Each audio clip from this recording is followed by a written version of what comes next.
Now let's talk about our Tease Rouge 12 stunning shades. We have 5 shades with cool undertones, 3 neutral shades, and 4 shades with warm undertones. First cool tone shade is a flamingo pink. This is Monet, my top shade. If you want to brighten up your under eyes or cheeks, Monet is the perfect color. I have warm undertone and takot akong gumamit ng cool tone before, but look at that. If you're into Korean or Doyin look, Monet is the perfect blush. This color has a white base kaya nakaka-brighten siya ng complexion. Second cool tone shade is a rich red. This is in the shade Go. It's a Victoria's Secret red. Did you guys see how blendable that was? This is a vintage classic red and feeling namin ito yung kulay ng kauna-unahang blush sa mundo. Naalala niyo yung mga lipis na pang blush na rin ng mga nanay natin before? Ganito yung color nila. Ito yung red na nakaka-brighten ng skin because it has a cool undertone. Third cool tone shade is a purple haze, Matisse. Kung hindi ka pa nagpa-purple blush, why? Huwag kayong matakot sa ubi shade niya sa pan because this is how it applies on the skin. Both cheeks ko pala isa-swatch for you guys para makita nyo na talaga yung full effect niya. Ang ganda.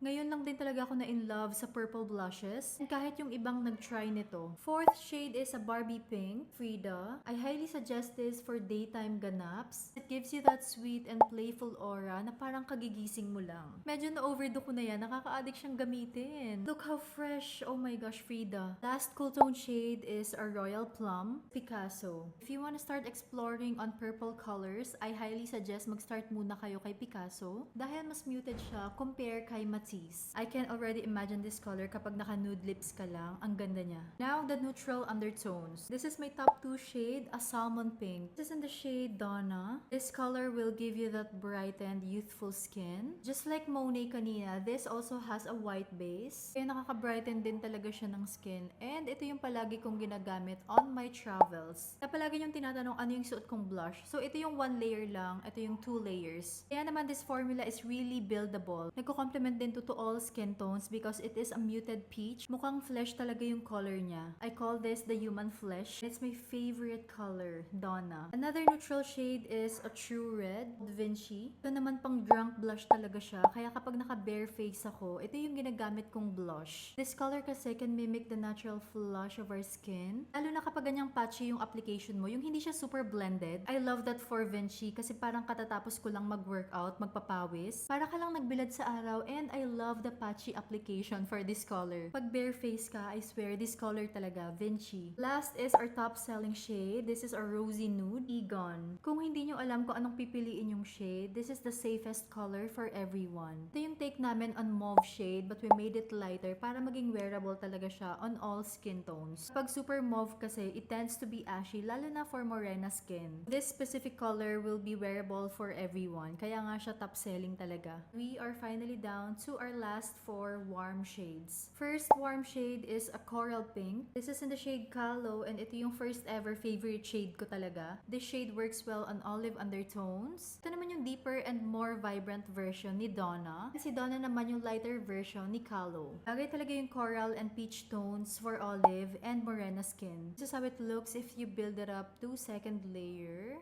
Very nice color. Next shade is a warm ochre. It's hello. This shade could work as your bronzer. And surprisingly, sa mass testing namin, ang daming nagkagusto ditong mapuputi. Akala talaga namin morenas yung makaka-appreciate ng color na to. But turns out, gusto siya ng fair skin. This is close to a beige blush, kaya perfect siya kapag naka-red lippy ka. Because it will balance out the color on your face. Alam mo yung parang wala kang blush, pero meron. Kaya hindi ka pa rin pale tingnan. Next color is a burnt brick. So, nandito na talaga yung mga toasted burnt colors na gusto nyo. Mona. Perfect mix ng red and brown pigments. Achieve niya yung sun-kissed beach look. Para kang nag-island for a month. Ganong flash of color. Favorite ko tong gamitin for my inner lip. Perfect kasi ng pagka muted red-brown shade niya. Parang kinagat lang, diba? Last shade is a toasted amber, Saison. This one has more orange tone and mukha siyang paso or brick. This color I would use for toasty makeup, bronzy look. Yung iba ginagamit din to pang bronzer, but for me kasi it's a little light. It's the perfect toasted burnt shade. That's it for the shades. If you guys have more questions, please drop them in the comments.